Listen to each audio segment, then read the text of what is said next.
ఓం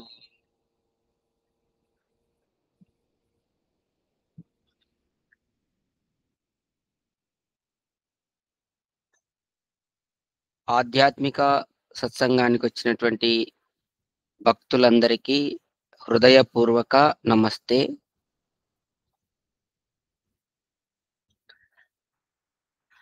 మానవ జీవితము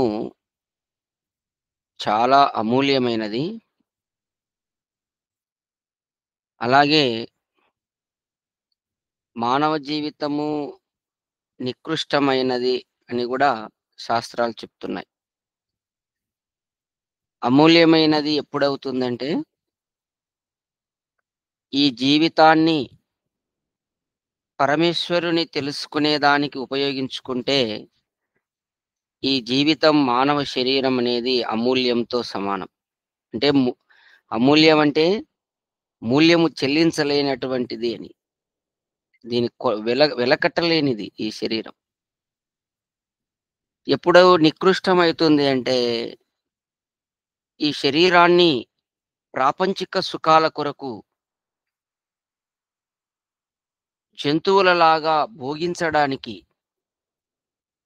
పశుపక్షాదులలాగా కేవలం సుఖ భౌతిక సుఖాల కొరకు, కేవలం పొట్టకూటి కొరకు ఈ జీవితం అంతా వ్యర్థం చేస్తూ ఉంటే, ఈ మానవ జీవితము నికృష్టమైనదిగా శాస్త్రాలు చెప్తున్నాయి. మరి దీన్ని భగవంతుని సాక్షాత్కారం కొరకు ఉపయోగించాలి ఈ శరీరాన్ని. పరమాత్మ సాక్షాత్కారం ఊరికే లభించదు. కఠోరమైన సాధన చేయాలి.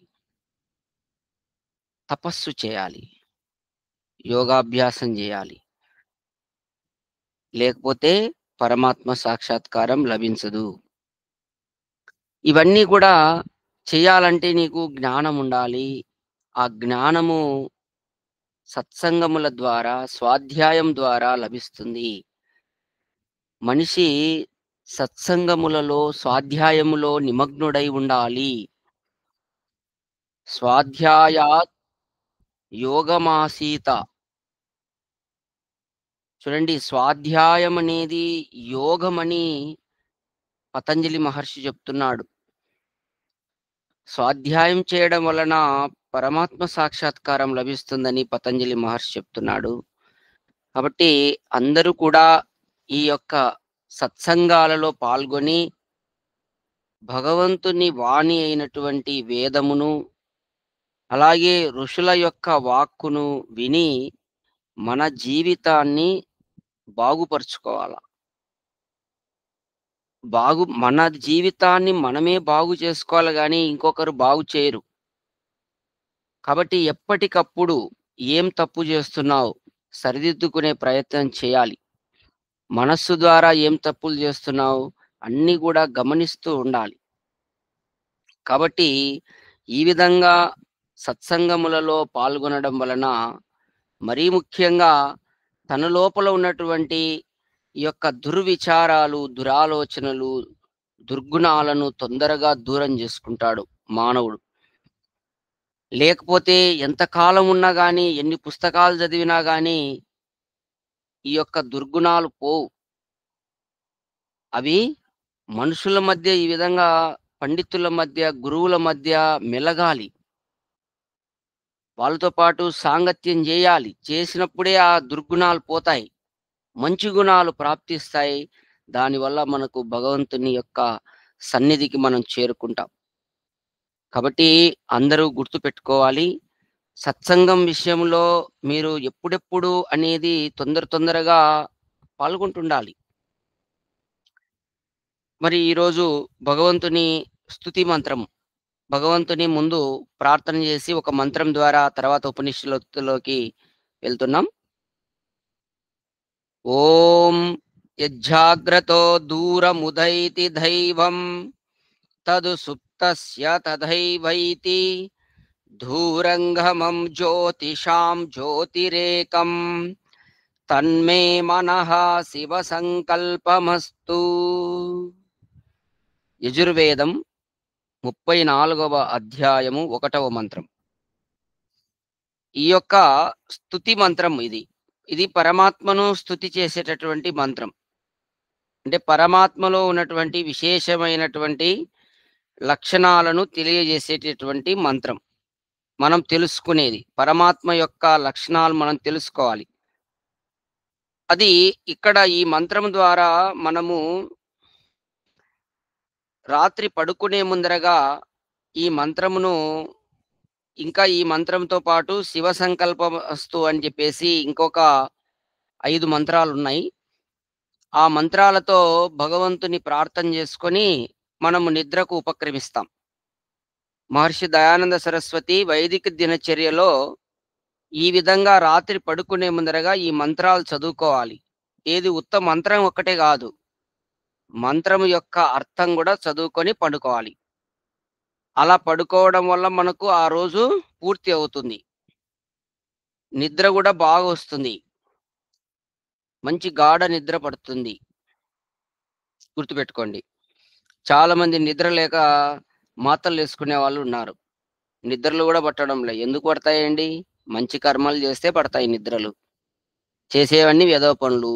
నిద్ర ఎట్లొస్తుంది? రాదు. ఎప్పుడన్నా మనస్సును ప్రశాంతంగా ఉంచేటటువంటి, శాంతి కలిగించేటటువంటి కర్మలు జేస్తే గదా! ఆ మనస్సుకు గూడా బాగా నిద్రొచ్చేది. కాబట్టి ఇక్కడ ఈ మంత్రం ద్వారా మనము ఫస్టు ఒక్కొక్క పదానికి అర్థం తీసుకుందాం. యత్ దైవం ఏది దివ్యమో, యత్ దైవం, దైవం అనే పదము సంస్కృత పదం. దానికి తెలుగులో చూడండి దివ్యము. జాగ్రత్తః మేలుకొని ఉన్నవానికి పాయింట్ అండర్‌లైన్ చేసుకుంటా ఉండండి. పరమాత్ముడు చెప్తున్నాడు. మేలుకొని ఉన్నవానికి దూరం ఉదైతి దూరము పోవునో, సుప్తస్య నిద్రపోవువానికి ఉత తద ఉత తవైతి అట్లే దూరము పోవునో, తత్ ఆ దూరంగమం దూరము వెళ్ళు, జ్యోతిషాం ఇంద్రియములకు చూడండి ఇక్కడ జ్యోతిషాం అంటే ఇంద్రియాలకు. ఇంద్రియాలు జ్యోతి ప్రకాశం కలిగినవి. ఏకం జ్యోతిః ముఖ్య జ్యోతియో మే మనః ఆ నా మనస్సు శివ సంకల్పం అస్తు మంచి సంకల్పములు కలది అగుగాక. ఇది ఒక్కొక్క పదానికి అర్థం తీసుకుంటే ఈ విధంగా దయానంద మహర్షి వ్యాఖ్యానము. చూడండి మంత్రములకు వ్యాఖ్యానము చేయాలంటే ఋషులై ఉండాలి. అందరూ చేయలేరు. మంత్రానికి వ్యాఖ్యానం చేయాలంటే అందరూ చేయలేరు. ఈ కలియుగంలో ఋషి అంటే దయానంద సరస్వతే. ఇంకెవ్వరు లేరు. మిగతా వాళ్ళు ఋషులు కాదు. రమణ మహర్షి ఇంకా ఏవేవో రకరకాల పేర్లు పెట్టుకొని బ్రహ్మర్షి, చాగంటి కోటేశ్వరరావు అని ఏదో రకరకాల పేర్లు ముందర పెట్టుకుంటారు. వాళ్ళు ఋషులు కాదు. వేద మంత్రానికి వ్యాఖ్యానం రాయాలి. అది ఈ కలియుగంలో దయానంద మహర్షే. అటువంటి దయానంద మహర్షి ఇక్కడ మన సృష్టి ఆది నంది బ్రహ్మాది ఋషులు ఏ ఏ వ్యాఖ్యానమైతే చేశారో వేదములకు అదే వ్యాఖ్యానము అందించాడు. సృష్టి పరంపర నుండి, సృష్టి ఆది నుండి భగవంతుడు బ్రహ్మ మొదలైనటువంటి ఋషులకు ఏ విధంగా అయితే ఈ జ్ఞానం ఇచ్చాడో అదే జ్ఞానాన్ని మనకు అందించాడు. చూడండి ఇక్కడ దయానంద మహర్షి వ్యాఖ్యానము. ఓ రక్షక పరమాత్మ, ఓ రక్షక పరమాత్మ, నా మనస్సు నీ కృప వలన ఎల్లప్పుడూ మంచి సంకల్పములు కలది అగుగాక. భగవంతుని ఇక్కడ కోరుకోవాలి. ఓ రక్షక పరమాత్మ, నా మనస్సు ఎల్లప్పుడూ మంచి సంకల్పములు కలది అగుగాక. మంచి దివ్యమైనటువంటి సంకల్పాలను చేసేదిగా అగుగాక. ఆ మనస్సు ఎట్టిది? చూడండి ప్రశ్న. ఆ మనస్సు ఎట్టిదంటే, జాగ్రత్తవస్థలో దూరముగా పోవును వచ్చును. జాగ్రత్తవస్థ అంటే పగటిపూట. అది ఏమైతుంది? దూరంగా పోతుంది, వస్తుంది ఆ మనస్సు. దానికి అది స్వభావం. అది మనస్సు యొక్క స్వభావం. దూరంగా పోతుంది, దగ్గరగా వస్తుంది.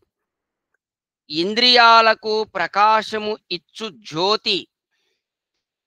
చూడండి. మనస్సనేటటువంటిది ఇంద్రియములకు ప్రకాశాన్నిచ్చేటటువంటిది. జ్యోతి. మనస్సు లేకుంటే లోకమున ఏ వస్తువు తెలియదు. చూడండి ఇక్కడ మనం తెలుసుకునేటటువంటి వస్తువులన్నిటివి కూడా మనస్సు ఆధారంగానే తెలుసుకుంటున్నాం. మనస్సనేది పని చేయడం వల్ల ఆ ఇంద్రియం అనేది పనిచేస్తుంది. అక్కడ మనసే పని చేయలేదనుకో, ఇంద్రియము పని చేయదు. మీరు ఇది ప్రశ్నోపనిషత్తులో గూడా మీరందరూ విన్నారు. ప్రశ్నోపనిషత్తులో ముందు ప్రశ్నలలో అదే వచ్చింది. రాత్రిపూట మనస్సు పని చేయదు గాబట్టి, ఇంద్రియాలు గూడా పని చేయకుండా నిద్రలో ఉంటాయి. అప్పుడు మనస్సు గూడా పని చేయదు. కాబట్టి ఇక్కడ అదే విషయాన్ని తెలియజేయబడుతుంది. ఇంద్రియాలకు ప్రకాశమును ఇచ్చు జ్యోతి మనస్సు లేకున్నా లోకంలో ఏ వస్తువు తెలియదు. అది చంచలము. చూడండి మానవుని యొక్క మనస్సు ఏదైతే ఉందో అది చంచలమైనటువంటిది. ఒక చోట స్థిరంగా ఉండదు, కుదుటగా ఉండదు. వేగవంతము. చాలా వేగవంతమైనది. మీరిక్కడ కూర్చొనే అమెరికాలో గురించి ఆలోచన చేయవచ్చు. అమెరికాకు పోయొస్తుంది. అంత వేగం చూడండి. అమెరికాలో ఉన్నటువంటి ఎప్పుడైనా మీరు అమెరికాను చూసి ఉంటారనుకోండి. అదే విషయాన్ని ఇక్కడ కూర్చొని అమెరికా గుర్తు తెచ్చుకోవచ్చు. లేదు ఢిల్లీ జూసారు, హైదరాబాద్ జూసారు. అక్కడన్నీ అవన్నీ ఈడ కూర్చొనే మనస్సుతోనే అవన్నీ చూసి రావచ్చు. మళ్ళా అయన్నీ గుర్తు తెచ్చుకోవచ్చు. అంత వేగవంతమైంది. అట్టిది నీ కృప వలననే స్థిరపడును. మరి అంత వేగవంతము, అంత చంచలమైనటువంటిది అది స్థిరం చేయాలంటే భగవంతుని కృప వలననే అది స్థిరపడును. లేకుంటే స్థిరపడదు. ధర్మయుక్తమగును. ఆ మనస్సు స్థిరపడును. ధర్మయుక్తమగును. భగవంతుని కృప ఉన్నప్పుడు మనస్సు ధర్మయుక్తమవుతుంది. విద్యావంతమగును. ఆ మనస్సు విద్యావంతమగును. ఆత్మకు అది ముఖ్యమైనటువంటి సాధనం. చూడండి మన శరీరంలో ఉన్నటువంటి ఆత్మకు ముఖ్యమైనటువంటి సాధనము మనస్సే. కావున త్రికాలములను ఎరుగు సాధనమది. మనస్సు గురించి బాగా అందరూ తెలుసుకోవాలి. మనస్సు గురించి చెప్తున్నాడు. ఆత్మకు ముఖ్యమైనటువంటి సాధనం ఈ శరీరంలో మనసే. త్రికాలములను ఎరుగు సాధనము. త్రికాలములు అంటే భవిష్యత్తును చూస్తుంది, వర్తమానము చూస్తుంది, భూతమును తెలియజేస్తుంది. మూడింటి గురించి తెలియజేస్తుంది ఈ సాధనం మనస్సు అనేటటువంటిది. అది నీ వశముననే ఉన్నది. చూడండి ఇక్కడ మనస్సు కూడా ఇక్కడ పరమాత్మ వశంలో ఉన్నది. ఎందుకంటే అందరికీ మనస్సులను ఇచ్చినటువంటి వాడు పరమాత్మనే. అందుకే ఆ భగవంతునికి మనీషి అని పేరు. ప్రతి జీవునికి ఒక్కొక్క మనసిచ్చాడు భగవంతుడు. ఎందుకంటే సాధనాలు లేకపోతే పరమాత్మను తెలుసుకోలేడు. సాధనాలన్నీ ఇచ్చినా గాని తెలుసుకోలేకుండాన్నాడు ఈ జీవుడు. ఎంత అల్పజ్ఞుడో చూడండి. అన్ని సాధనాలిచ్చి నన్ను తెలుసుకోమన్నా గాని ఇంకా చేత కావట్లేదు. ఎందుకు? అవిద్య వల్ల. అవిద్య నాశనం అయితే అప్పుడు భగవంతుని సాక్షాత్కారం అవుతుంది. కాబట్టి ఇక్కడ అదే విషయాన్ని తెలియజేయబడతా ఉంది. కావున త్రికాలములను ఎరిగేటటువంటి సాధనము అది నీ వశముననే ఉన్నది. నీవు దానిని మా వశము చేయుము. ఓ పరమాత్మ ఈ మనస్సులన్నీ నీ వశంలో ఉన్నాయి.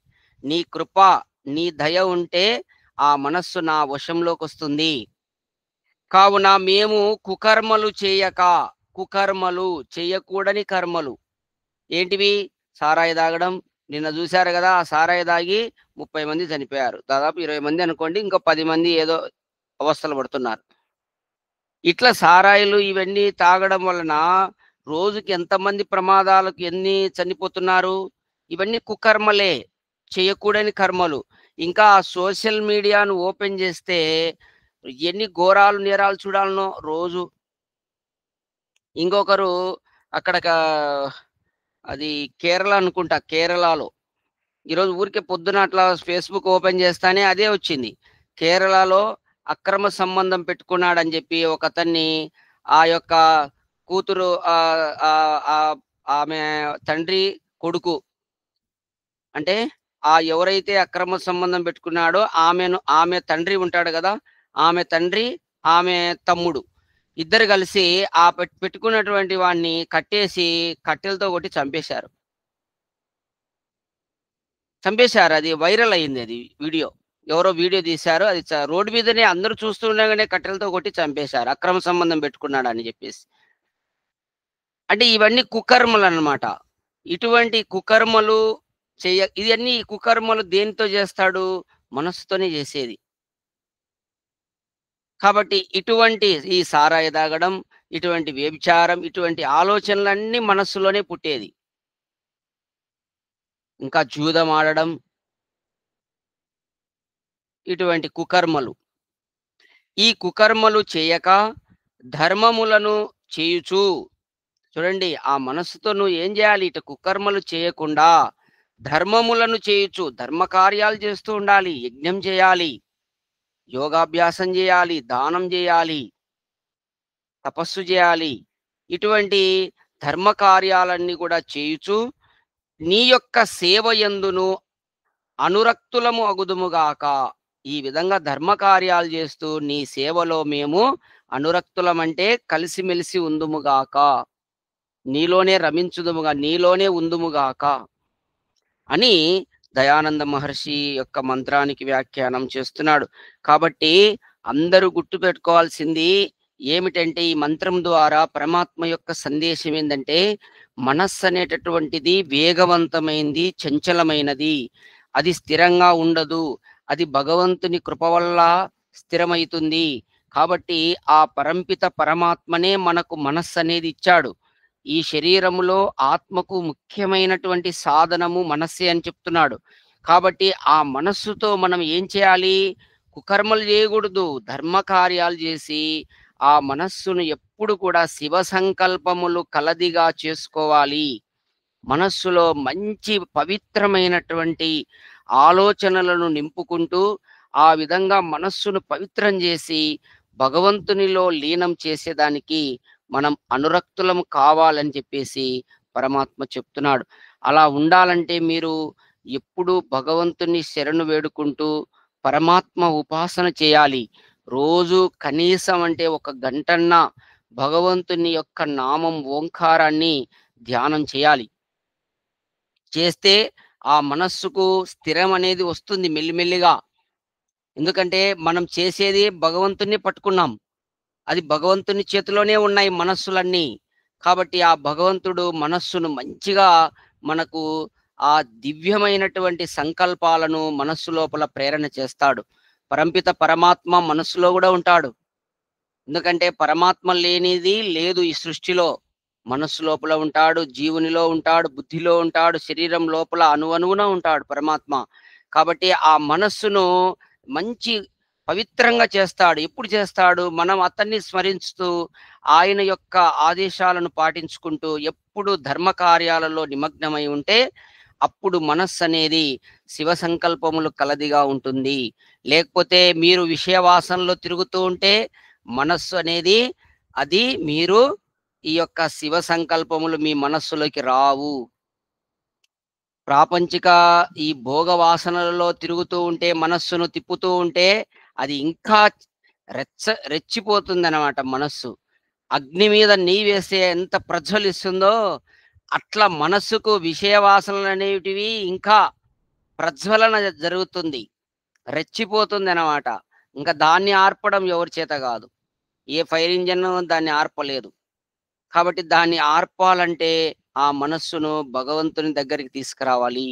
భగవంతుడు శాంత స్వరూపుడు కాబట్టి మనస్సు అక్కడ శాంతి పడుతుంది. ఈ విషయ వాసనలో శాంతి లేదు. ఈ ప్రకృతిలో శాంతి లేదు. పరమాత్మలోనే శాంతి ఉండేది. మనం ప్రకృతిలో శాంతి ఉందని ఎతుకులాడుకుంటున్నాం. ప్రకృతిలో లేనే లేదు. కాబట్టి అందరూ కూడా ఆ విధంగా మనస్సును గురించి తెలుసుకొని, ఆ మనస్సును ఎట్లా ట్రైనింగ్ చేసుకొని మనం వశం తెచ్చుకోవాలా? ఆ మనస్సు చెప్పినట్టు మనం వినకూడదు. మనం చెప్పినట్టు మనస్సు వినాలి. ఆ స్థాయికి ఎదగాలి ప్రతి సాధకుడు కూడా గుర్తుపెట్టుకోండి. తర్వాత ప్రశ్నోపనిషత్తులో మనం ఈరోజు 6వ ప్రశ్న గురించి తెలుసుకుంటున్నాం. ఏమ్మా ఇంతవరకు ఏమన్నా సందేహాలున్నాయా ఎవరికన్నా?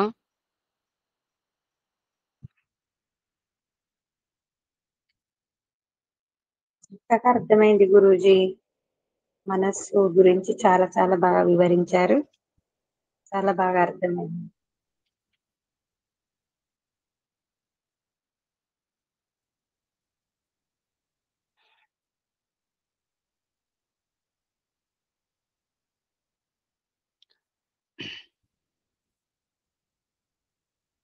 ఏం పోచిరెడ్డి గారు?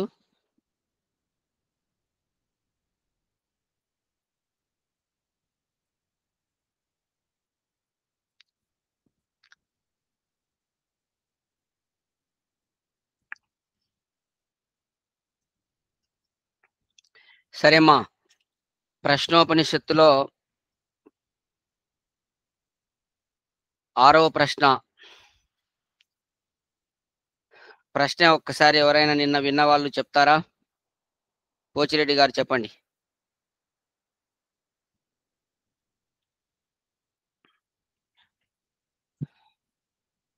ప్రశ్న ఒకటి చెప్పండి. ఏం ప్రశ్న? నిన్న ప్రశ్న చెప్పుకున్నాం. 16 కళలు చేసిన భరద్వాజుడు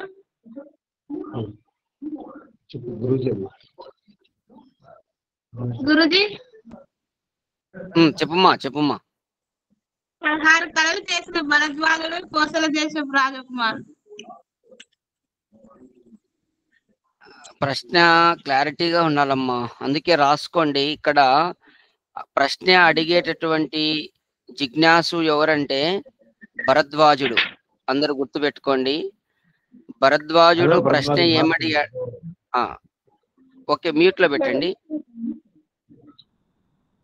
భరద్వాజుడు ఓకే ఓకే అమ్మా ఓకే. ప్రశ్న కొంచెం అసంబంధంగా ఉంటుంది. అట్లా కాకుండా ప్రశ్న ప్రశ్నగానే ఉండాలి. చూడండి ఒకసారి బాగా వినండి. భరద్వాజుడు ప్రశ్న అడిగాడు. పిప్పలాద మహర్షిని, గురువుని అడిగాడు. ఏమడిగాడంటే 16 కళలు కలిగినటువంటి పురుషుడు ఎక్కడ ఉంటాడు? అతను ఎవరు? 16 కళలు కలిగినటువంటి పురుషుడు ఎవరు? ఎక్కడుంటాడు? ఇది భరద్వాజుడు ప్రశ్న అడిగాడు.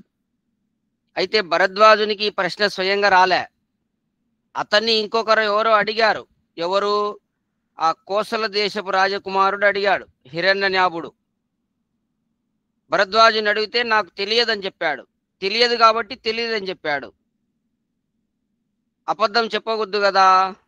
తెలియకపోయినా తెలిసినట్టు చెప్పడం అది మంచిది కాదని చెప్పేసి తెలియదని చెప్పాడు. తర్వాత అతను వెళ్ళిపోయాడు. ఇతనికి మాత్రం మనసులో ఆ సందేహం ఉంది. ఒరే, ఇతను అడిగిన ప్రశ్నకు నాకు జవాబు లేదే, సరే ఇది నేను కూడా తెలుసుకోవాలి ఎవరి దగ్గరనని ఈ గురువుని అడిగాడు. పిప్పలాద మహర్షిని అడిగాడు. తర్వాత శ్లోకం చూడండి. తస్మై సహోవాచ ఇహై వాంతః శరీరే సౌమ్య స పురుషో యస్మిన్నేతాః షోడశ కళాః ప్రభవంతైతి. ఇది శ్లోకము. చూడండి, ఈ విధంగా 5వ ప్రశ్నలో దీని ప్రతిపదార్థం తెలుసుకుందాం. సౌమ్యః సుకేశః యస్మిన్ యవనియందు ఏతాః షోడశ కళా ముందు చెప్పబోవు 16 కళలు ప్రభవంతి ఉత్పన్నములగునో సహ పురుషః ఆ పురుషుడు ఇహ ఏవ అంతః శరీరే ఇక్కడ ఈ శరీరమునందే ఉన్నాడు. ఇతి అని సహ పిప్పలాదుడు తస్మై సుకేషునకు ఉవాచ స్పష్టముగా చెప్పెను. చూడండి, ఇది ప్రతిపదార్థం. భావం చూడండి. 5వ ప్రశ్నలో కొంతవరకు నిర్దేశింపబడిన పరమేశ్వరుని గూర్చి విశేషముగా తెలుసుకొనగోరి సుకేషుడు ఈ 6వ ప్రశ్నమును పిప్పలాదుని అడిగి ఉన్నాడు. హిరణ్యనాభుడు అడిగిన షోడశ కళల పురుషుడు పరమేశ్వరుడే. అతని ఉనికిని గుర్తించుటకు అనువగు స్థానము ఏదియో తెలుసుకొనుటయే ఈ ప్రశ్నకు ముఖ్య అభిప్రాయము. అయితే చూడండి, ఇక్కడ చాలా స్పష్టంగా అంటే ఇక్కడ ప్రతి ప్రశ్నకు కూడా 2వ ప్రశ్నకు మొదటి ప్రశ్నకు అట్లా లింకులు ఉన్నాయి. ఏది ఊరికే ఎట్లా పడితే అట్లా ప్రశ్నలు అడగట్లేదు. ఇక్కడ ప్రతి ప్రశ్నకు కూడా దాని తర్వాత ఈ ప్రశ్న అట్లా లింకుతో ఉన్నాయి అన్ని కూడా. ఇక్కడ 5వ ప్రశ్నలో పరమాత్మ గురించి చెప్పబడింది. అయితే ఇంకా విశేషంగా పరమాత్మ గురించి ఆ పరమేశ్వరుడు ఇట్లా అట్లా అని చెప్పారు కదా. అయితే అటువంటి పరమేశ్వరుడు ఎక్కడ ఉన్నాడు అని బాగా విశేషంగా తెలుసుకొనడానికి ఈ ప్రశ్న అడిగినట్టుగా అభిప్రాయము. కావుననే సుకేషుడు అసౌ పురుష క్వహ, ఈ పురుషుడు ఎక్కడ అని ప్రశ్నించి ఉన్నాడు. దానికి సమాధానము పిప్పలాదుడు.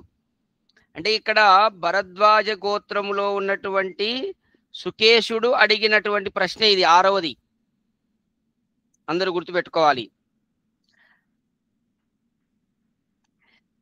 అసౌ పురుష క్వహ, ఈ పురుషుడు ఎక్కడ అని ప్రశ్నించి ఉన్నాడు. దానికి సమాధానం పిప్పలాదుడు ఈ శరీరమునందే అని చెప్పి ఉన్నాడు.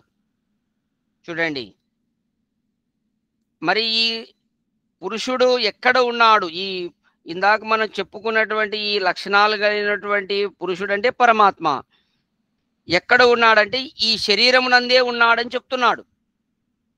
ఉపాసకుడు శరీరమునందే హృద్దేశమున పరమేశ్వరుని కనును.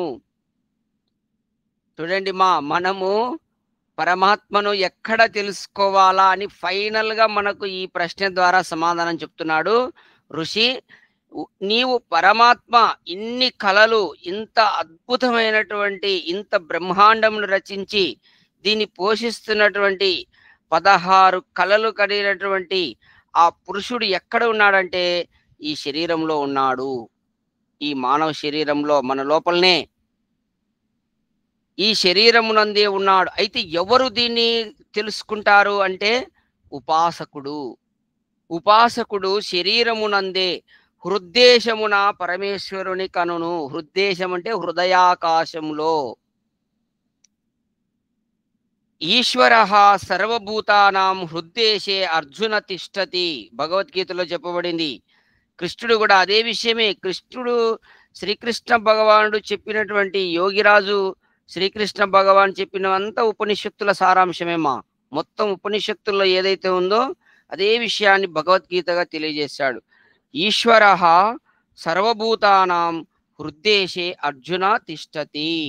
అర్జునుడికి తెలియజేస్తున్నాడు, ఈశ్వరుడు సర్వభూతముల యొక్క హృదయములలో తిష్ట వేసుకొని ఉన్నాడు అనే విషయాన్ని తెలియజేస్తున్నాడు.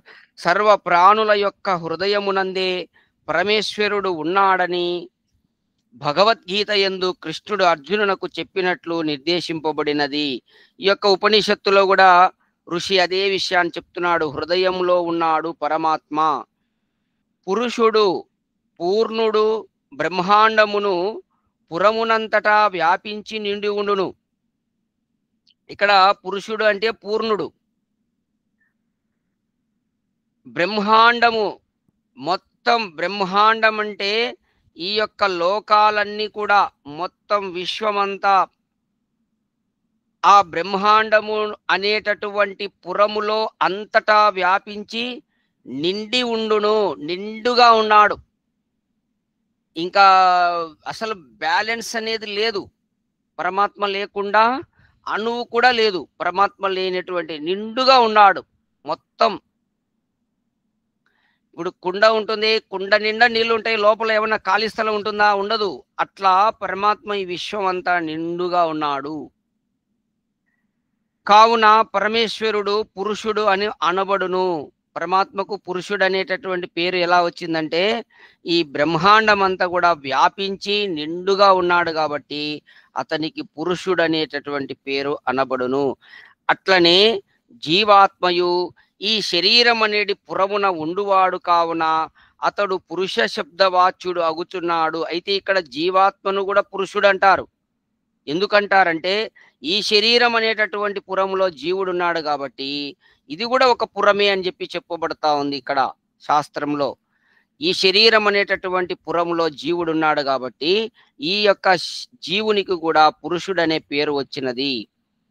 ఇక షోడశ కళలను గూర్చి ఈ ఉపనిషత్తునందు 4వ వాక్యముల ముందు చెప్పబడును. అంటే ఈ ఉపనిషత్తులో ఇక షోడశ కళల గురించి చెప్పబడుతుంది. కళలుగా వర్ణింపబడిన ప్రాణాదులతో జీవేశ్వరులకు ఇరువురకు సంబంధం అనేది ఉన్నది. ఇక్కడ చూడండి, ఈ కళలుగా వర్ణింపబడినటువంటి ప్రాణాదులతో జీవేశ్వరులకు ఇరువురకు సంబంధం ఉన్నది. పరమేశ్వరుడు వానిని సృజించును, అవి జీవునకు కార్యకారులు అగును. చూడండి, ఇక్కడ మనము 4వ ప్రశ్నలో ఈ విషయాన్ని తెలుసుకున్నాం. ప్రాణాలు ఎవరు సృష్టించారు అంటే పరమాత్మ సృష్టించాడనే విషయాన్ని మనం తెలుసుకున్నాం. అవి జీవునికి కార్యకారులగును. అవి జీవుడు ఆ ప్రాణాలు ఉన్నంత వరకు కార్యాలు చేస్తూ ఉంటాడు. కానీ ముఖ్యముగా కళలను ఉత్పన్నము చేయువాడు కావున పరమేశ్వరునితో వానిని సంబంధము చేసి ప్రశ్నింపబడినదని ఎరుగవలయును. అయితే ఇక్కడ ఈ కళలన్నిటినీ ఉత్పన్నము చేయువాడు పరమేశ్వరుడే కావున అతనితో ఈ యొక్క సంబంధమును చేసి ప్రశ్న అడిగినట్టుగా మనం తెలుసుకోవాలి. కానీ ఈ కళలను గూర్చి చెప్పుటకు ముందు జీవాత్మకు కలిగినటువంటి ఒక సంశయమును గూర్చి మహర్షి ఇట్లనుచున్నాడు. చూడండి, ఈ విధంగా ఈ కళలను గూర్చి చెప్పుటకు ముందు జీవాత్మకు కలిగినటువంటి ఒక సంశయమును గూర్చి మహర్షి ఇట్లు చెప్పుచున్నాడు. ఏం చెప్తున్నాడో చూడండి. స ఈక్షాం చక్రే కస్మిన్నః ఉత్క్రాంతో భవిష్యామి కస్మిన్ వా ప్రతిష్ఠితే ప్రతిష్టాస్యమీతి. ఇది శ్లోకం.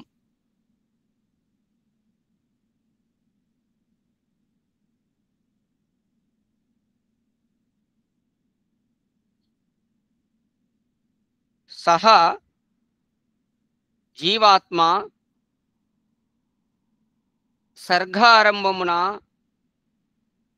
ఈక్షాం చక్రే ఇట్లు ఆలోచించెను. కస్మిన్ ఉత్క్రాంతే ఈ శరీరము నుండి ఏది ఉత్క్రమించినా అంటే బయటికి వెడలిపోయినా అహం ఉత్క్రాంతః భవిష్యామి నేను కూడా బయటికి వెళ్ళిపోవుదును. వా లేక కస్మిన్ ప్రతిష్ఠితే ఏది ఈ శరీరమున ఉండినా ప్రతిష్టా స్వామి ఇది నేను ఈ శరీరమునందు ప్రతిష్ఠుడను అగుదును నిలుతును అని. అది అంటే ఇక్కడ జీవునికి ఒక సందేహంగా ఉన్నదాని గురించి చెప్తున్నాడు పిప్పలాద మహర్షి. దాని భావం చూడండి. ఈ శరీరము నుండి ఏది వెడలిపోయినా నేను దీని నుండి నిర్గమింతును. ఏది ఈ శరీరమునందు నిలిచి ఉన్నా నేను ఇందు నిలిచి ఉండును అని జీవుడు ఈ శరీరము నుండి తనకు కలుగు ఉత్క్రమణ ప్రవేశములను గూర్చి ఆలోచించువాడు అయ్యను. జీవుడు తాను ఈ శరీరము నుండి వెడలిపోవుటకును ఇందు ప్రవేశించుటకును నిమిత్తము ఏదైనా ఉన్నదా, లేక ఏవి ఉన్నా తాను ఈ శరీరమునందు ఉండడానికి వీలగునో, ఏవి లేనినాడు తాను ఈ శరీరమునందు ఉండ వీలు కాదో వానిని గూర్చి జీవుడు ఆలోచించినాడని వాక్య అభిప్రాయముగా ఎరుంగనగును. కావుననే రాబోయేటటువంటి చతుర్థ వాక్యమునందు పరమేశ్వరుడు జీవుని యొక్క నిర్గమన ప్రవేశములను అనుసరించు ప్రాణాదులను సృష్టించి ఉన్నాడని మహర్షి చెప్పుచున్నాడు. అంటే ఇక్కడ ఈ విషయాన్ని ఎందుకు చెప్తున్నాడంటే ఈ 16 కళలకు సంబంధించినటువంటి మ్యాటర్ ముందు దానికి భూమికలాగా ఇది చెప్తున్నాడనమాట. అంటే ఈ 16 కళలనేటివి ఈ శరీరంలో ఎలా ఉన్నాయనే విషయంగా అతను పరమాత్మ ఏం చెప్తున్నాడనే విషయంగా తెలియజేస్తున్నాడు. అయితే ఇక్కడ ముందు ఏందంటే అసలు ముందు జీవుడు ఈ శరీరంలో ఉండడానికి ఏది ఉంటే ఈ శరీరంలో జీవుడు ఉంటాడు, ఏది లేనప్పుడు ఈ శరీరంలో జీవుడు ఉండడు అని జీవునికి కలిగిన సందేహం గురించి చెప్తున్నాడనమాట. స ప్రాణ అసృజత ప్రాణచద్ధాం కం వాయుర్జ్యోతిర్ ఆపహ పృథివీంద్రియం మనో అన్నమన్నాద్ వీర్యం తపో మంత్రాః కర్మలోకా లోకేషు చ నామచ. సహ అంటే ఆ పరమేశ్వరుడు ప్రాణం ప్రాణమును అసృజత ఉత్పన్నమునర్చెను, ప్రాణాత్ ప్రాణము నుండి శ్రద్ధాం శ్రద్ధను, ఖం ఆకాశమును, వాయు వాయువు, జ్యోతి అగ్ని, ఆపహ నీరు. ఈ సంస్కృత పదాలు రాసుకోండి. ఆపహ నీరు, అగ్నిని జ్యోతి, పృథివీ భూమి, ఇంద్రియం శ్రోత్రాది ఇంద్రియములను, అంటే ఇక్కడ శ్రోత్రం అంటే చెవి ముక్కు ఇవన్నీ కళ్ళు నాలుక చర్మము ఇటువంటి ఇంద్రియాలను, మనః అంతరింద్రియమును, ఇక్కడ మనస్సును అంతరింద్రియంగా చెప్పబడతా ఉంది. మనస్సు అనేది కూడా ఒక ఇంద్రియం, అయితే అంతరింద్రియం, అది బయట ఉండే ఇంద్రియం కాదు, లోపల ఉండే ఇంద్రియం. అన్నం అన్నమును, అన్నాత్ అన్నాత్ అంటే దాని నుండి, వీర్యం వీర్యం శుక్లము, తపః తపస్సు, మంత్రాః మంత్రములు, కర్మ కర్మ, లోకాః జనులు, లోకేషు చ నామ ఆ లోకములందు నామమును, అసృజత సృష్టించెను. చూడండి ఇక్కడ ఇవి 16 అన్నమాట. 16 కళలుగా ఇవి ఇప్పుడు మనం చెప్పినటువంటి 16. పరమేశ్వరుడు ప్రోక్తు శక్తి ప్రధానము, అన్నిటికీ కారణభూతము, జీవన హేతువు అగు ప్రాణమును ప్రథమమున సృష్టించెను. చూడండి, అయితే ఇక్కడ పరమేశ్వరుడు అనేటటువంటి వాడు అన్నిటికీ, ఈ సృష్టిలో ఉన్నటువంటి అన్నిటికీ కారణభూతం మొత్తం పరమేశ్వరుడు. జీవన హేతువు అగు ప్రాణమును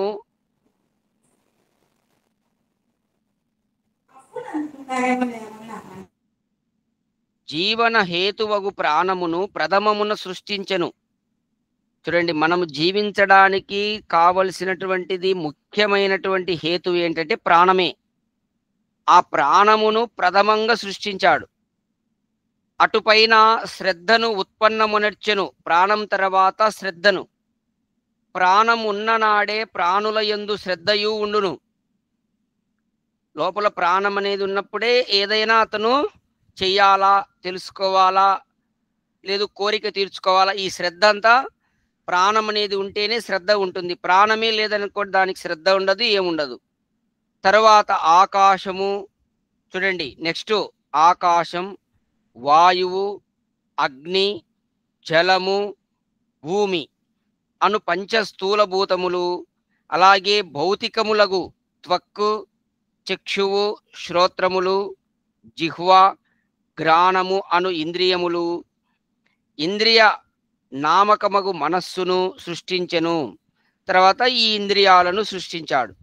ఇంద్రియాదుల రక్షణకు అనువగు అన్నము, దాని పరిణామ రూపమగు వీర్యము ఏర్పడెను. తర్వాత ఈ ఇంద్రియాలన్నీ రక్షింపబడాలి అంటే మనం అన్నం తీసుకోవాలి. అన్నం తీసుకోకపోతే ఇంద్రియాలు బలహీనమవుతాయి. కాబట్టి అన్న రూపకంగా మనం అన్నం బాగా తీసుకుంటే ఇంద్రియాలన్నీ బాగా పనిచేస్తుంటాయి. అన్నం బాగా తీసుకోవడం అంటే ఎక్కువని కాదు, దానికి సరిపోయేమేనా. కాబట్టి ఈ విధంగా ఈ ఇంద్రియాలకు రక్షణకు అనువగు అన్నము, దాని యొక్క అన్నము యొక్క పరిణామమే వీర్యం. చూడండి, ఇక్కడ అన్నము ద్వారా వీర్యం అనేది ఉత్పన్నమవుతుంది. మనం తీసుకునేటటువంటి ఆహారము ద్వారా వీర్యం అనేది ఉత్పన్నమవుతుంది. ఆ వీర్యముతోనే మనం సంతానం కంటాం. ఆ వీర్యము లేనప్పుడు సంతానం కలగదు. కాబట్టి అన్నం అనేది మనకు వీర్యమును ఉత్పన్నం చేస్తుంది. నువ్వు ఏ విధమైనటువంటి ఆహారం తీసుకుంటే ఆ రకమైన వీర్యం తయారవుతుంది.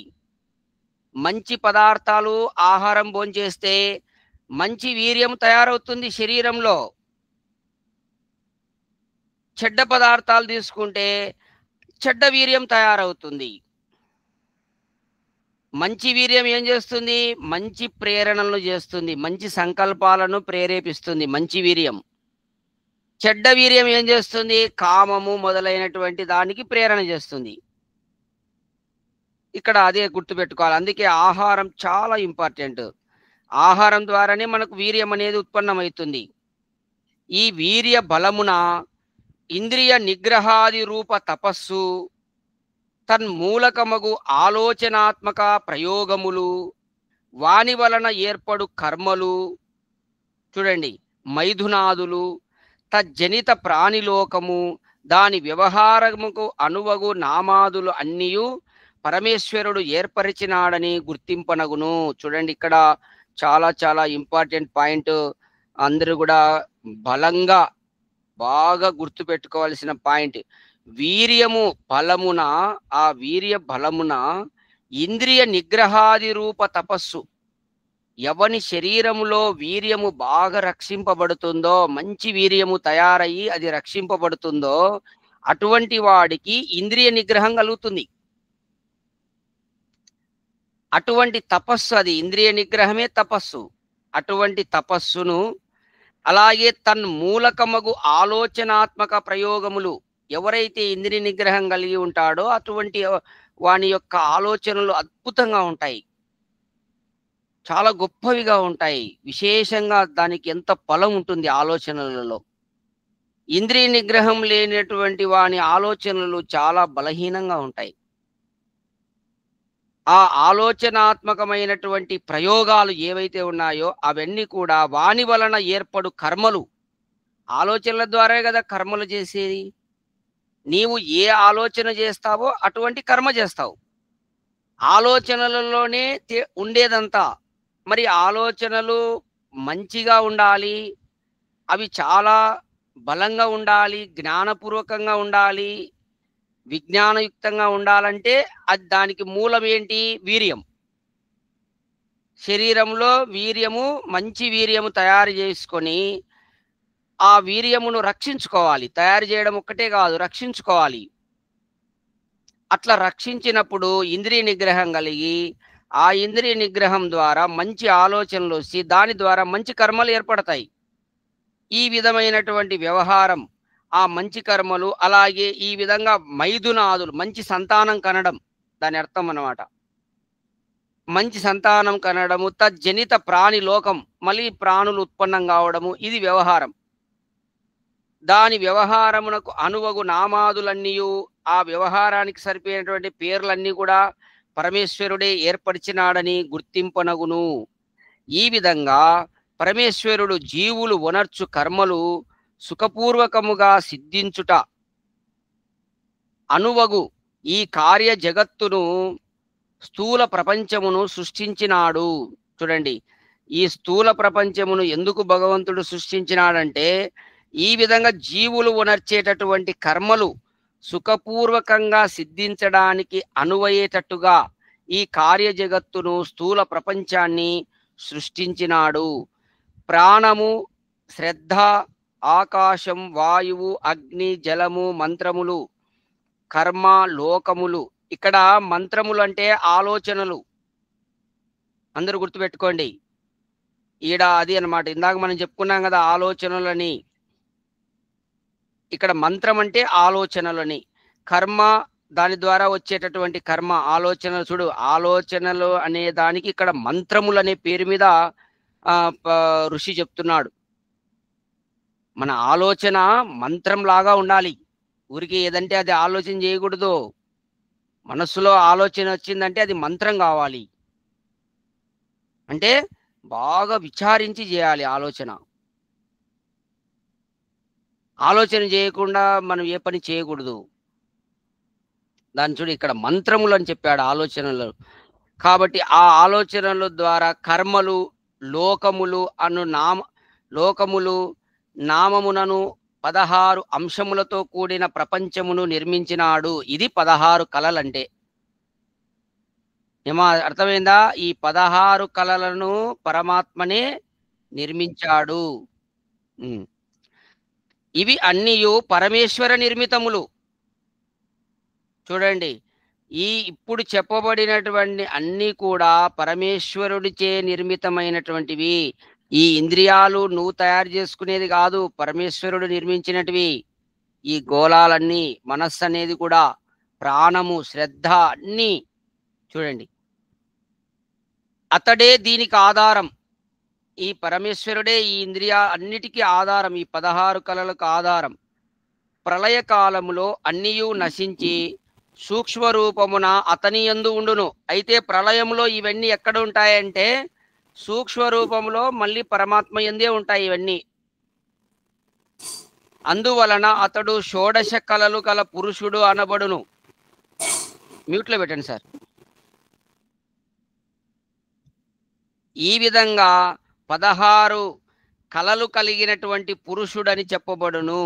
ఈ కళలు యందు అంతటను అతడు వ్యాపించి ఈ శరీరము రందును బ్రహ్మాండమునందును అంతటను నిండి ఉండును. కావున పురుషుడు అనబడును. చూడండి, ఈ 16 కళలను నిర్మించడమే కాకుండా ఈ 16 కళలను నిర్మించి దాని యందు అంతటా ఉన్నాడంట పరమాత్మ. ఇక్కడ ఇంద్రియాలు ప్రతి ఒక్క ప్రాణం లోపల, ప్రతి ఇంద్రియాలలో, ప్రతి శరీరంలో, ప్రతి అణువణువున, ఈ స్థూలభూతములు, సూక్ష్మభూతములు అన్నిటి లోపల కూడా పరమాత్మ, ప్రతి ప్రాణం లోపల కూడా పరమాత్మ ఉన్నాడు అని చెప్తున్నది ఇక్కడ ఉపనిషత్తు. వీటిని నిర్మించి వీటి యందు నిండి ఉన్నాడు. కావుననే అతనికి పురుషుడు అనేటటువంటి నామము ఉన్నది. పురుషుడంటే ఇంత అర్థం ఉంది. ఏమా అర్థమైంది అందరికీ?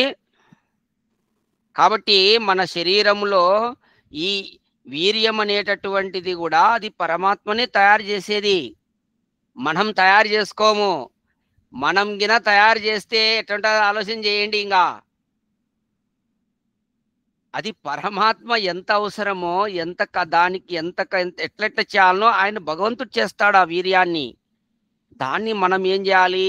రక్షించుకోవాలి. అది బాగా రక్షిస్తే నువ్వు నిగ్రహంలో నీవు గొప్ప గొప్ప ఆలోచన చేసి గొప్ప కర్మలు చేస్తావు. ఆ వీర్యమును నాశనం చేసుకుంటే నీకు ఏ ఆలోచనలు రావు, పిరికి ఆలోచనలు వస్తాయి. పొద్దున్నే వాడిని ఎట్లా మోసం చేయాలా, వీడిని ఎట్లా మోసం చేయాలా, అన్ని ఇవే వచ్చేది. కాబట్టి అందరూ కూడా ఆ భగవంతుడు మనం తినేటటువంటి ఆహారం ద్వారా ఆ యొక్క శుక్లం అంటారు దాన్ని, ఆ వీర్యం తయారవుతుంది. దాని ద్వారా ఇంత శక్తి ఉంది. ఆ సంతానం కూడా ఎంత గొప్పగా వస్తుంది. కాబట్టి అందరూ గుర్తుపెట్టుకోండి, 16 కళలు కలిగినటువంటి ఇవే అన్నమాట. ఫస్ట్ది దీనికి అంతటికి 16కి మూలం ఏంటి? ఫస్ట్ ప్రాణమే. ప్రాణం ద్వారానే ఇవన్నీ. ఫస్ట్ ప్రాణం ఉంటేనే ఇవన్నీ ఉంటాయి.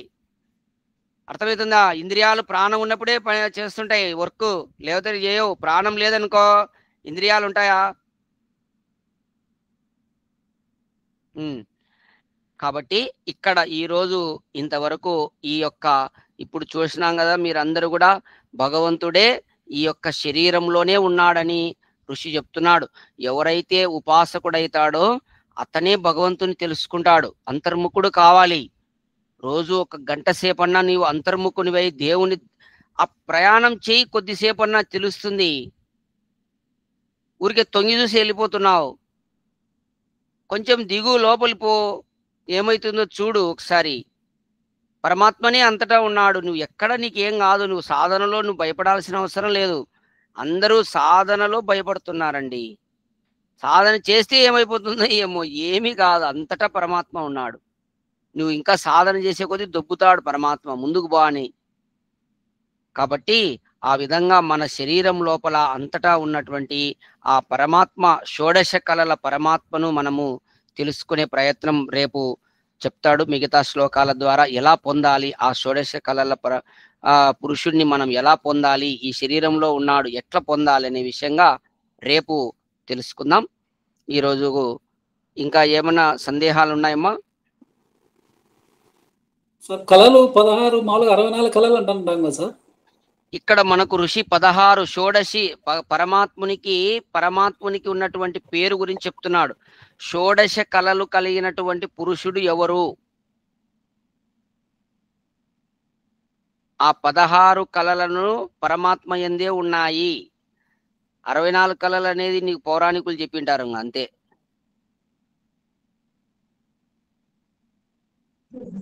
మామూలుగా 64 కళలు అంటే గురువుజీ 64 కళలు చెప్పింది ఎవరంటే పౌరాణికులే. అదే నేను చెప్తున్నా కదా, ఇంకా పౌరాణికులు దానికి కొన్ని యాడ్ చేసి చెప్పి ఉంటారు. మామూలుగా మనకు పరమాత్మకు ఇక్కడ షోడశి అనేది పేరు మీరు విని ఉంటారు. అది అట్లనే మనకు దయానంద మహర్షి కూడా షోడశ సంస్కారాలని చెప్పాడు. 16 సంస్కారాలు మానవుడు చేయించుకోవాలి, ఉత్తముడైతాడు 16 సంస్కారాలు చేయించుకోవడం వలన. అట్లనే పరమాత్మకు షోడశ కళలని ఈ ఉపనిషత్తునందు అది వేదంలో ఉన్నటువంటి విషయం. ఒకవేళ 64 కళలు అంటే అది దాంట్లో ఇంకా ఏవేవో యాడ్ అయి ఉంటాయి, అంతే దీంట్లో నుంచే వచ్చి ఉంటాయి అన్ని. అది పరమాత్మకు ఉన్నట్టుగా మీరు విన్నారా పేరు? 64 కళలు ఉన్న పరమాత్మ అని విన్నారా? పురుషుడంటే అట్లా విన్నారా ఎక్కడన్నా? లేదు సార్, మామూలుగా కళలు 64 కళలు అని అంటుంటారు కదా, 16 కళలు అని ఇప్పుడు డిస్కషన్ వస్తుంటే 64 అంటే ఇంకా ఎక్కడి నుంచి తీసుకురావాలబ్బా? 16కే ఈడ అన్ని అయిపోయినాయి, ఇంకా 64 దీళ్ళనే పొడిగించాలా? ఎంత 64 కళలు అనేది నేనైతే ఎప్పుడు వినలే. 64 కళలు. సరే, 64 కళల గురించి మళ్ళీ ఒకసారి రేపు చూద్దాం. రేపు క్లాస్లో శాంతి పాఠం చేసుకుందామా అందరము? ఓ అసతో మా సద్గమయా తమసో మా జ్యోతిర్గమయా మృత్యోర్మా అమృతంగమయా. ఓం శాంతి శాంతి శాంతి. అందరికి నమస్తే. నమస్తే మా అందరికి నమస్తే, అందరికి నమస్తే. ఓం ఓం